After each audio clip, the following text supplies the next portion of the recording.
Baru naik tahta, raja langsung pindah ibu kota. Kalau zaman sekarang, mungkin kita langsung heboh di media sosial ya. Tapi, ini bukan berita hari ini, melainkan kisah Raja Mataram Islam, Sunan Amangkurat I, yang memindahkan pusat pemerintahan dari Kerta ke Pleret pada abad ke-17. Apakah ini bagian dari megaproyek ambisius atau malah jadi bencana politik? Yuk kita bahas. Jadi begini, setelah naik tahta pada tahun 1646, Sunan Amangkurat I langsung punya ide brilian. Pindah ibu kota dari Kerta ke Pleret. Nggak jauh sih, masih bisa ditempuh dalam sehari kalau naik kuda atau jalan kaki pakai sendal swallow. Tapi kenapa harus pindah? Well, ada beberapa alasan. Mulai dari alasan strategis sampai ambisi pribadi sang raja. Menurut Babat Momana, pemindahan ini terjadi tahun 1648. Nah, kalau kita intip catatan Belanda, pada Juni tahun itu, mereka yang datang ke Mataram sudah melihat progres pembangunan Keraton Pleret. Ini menunjukkan kalau proyek ini dikebut layaknya pembangunan jalan tol menjelang Lebaran. Van Gunst, pejabat VOC, mencatat kalau tembok keliling dan 2 gerbang utama sudah selesai. Gerbang utara menghadap alun-alun, tempat duel tombak dan seremoni, sementara gerbang selatan berbatasan dengan Sungai Opak.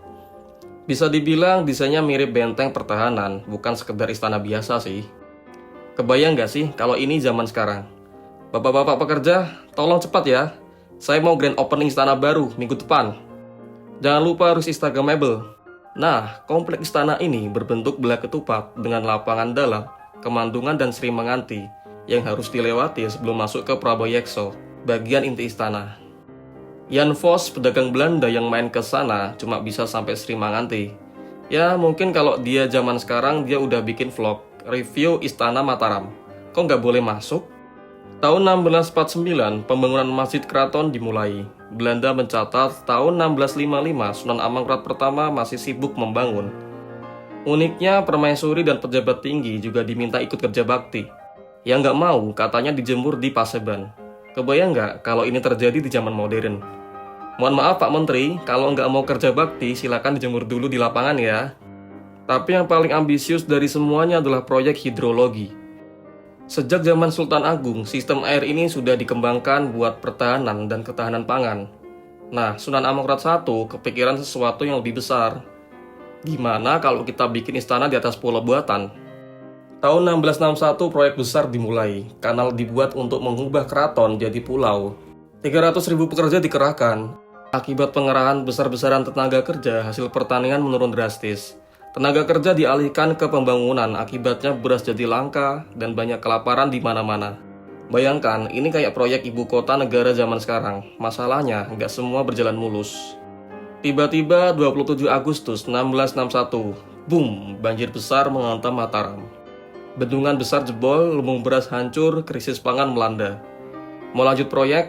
Ya nggak bisa dong. Rakyatnya aja udah susah makan. Baru pada tahun 1663 proyek ini bisa diteruskan dan akhirnya selesai beberapa tahun kemudian. Kebayang nggak ekspresi Sunan Amangkurat I pas tahu bendungannya jebol?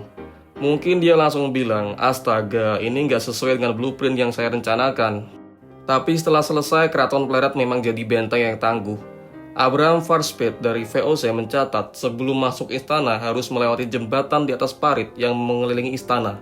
Ini bikin istana lebih susah diserang musuh. Konsep ini akhirnya dipakai lagi di Keraton Kartasura. Di luar istana, Sunan Amangkurat I juga membangun Antakapura, makam megah untuk Ratu Mas Malang di Gunung Kelir. Ini proyek arsitektural terakhirnya sebelum pemerintahannya mulai goyah karena konflik internal. Sayangnya, Keraton Pleret akhirnya jatuh pada awal abad ke-18, dan pemindahan ibu kota ke Kartasura menandai akhir kejayaannya. Bangunannya dihancurkan dan materialnya dipakai buat bangun pabrik gula di abad ke-19. Ironis ya, dari istana megah jadi pabrik gula. Dari proyek besar sampai kehancuran, Keraton Pleret adalah simbol ambisi dan kebesaran Mataram Islam. Tapi ini juga jadi pelajaran bahwa proyek besar tanpa memperhitungkan stabilitas bisa berakhir tragis. Kayak Sunan Amangkurat I yang sibuk bangun istana tapi lupa jaga kepercayaan rakyatnya. Gimana menurut kalian? Apakah mega proyek ini visioner atau justru jadi bencana? Tulis di kolom komentar. Jangan lupa like, subscribe, dan nyalain lonceng supaya nggak ketinggalan konten sejarah lainnya. Sampai jumpa di video berikutnya.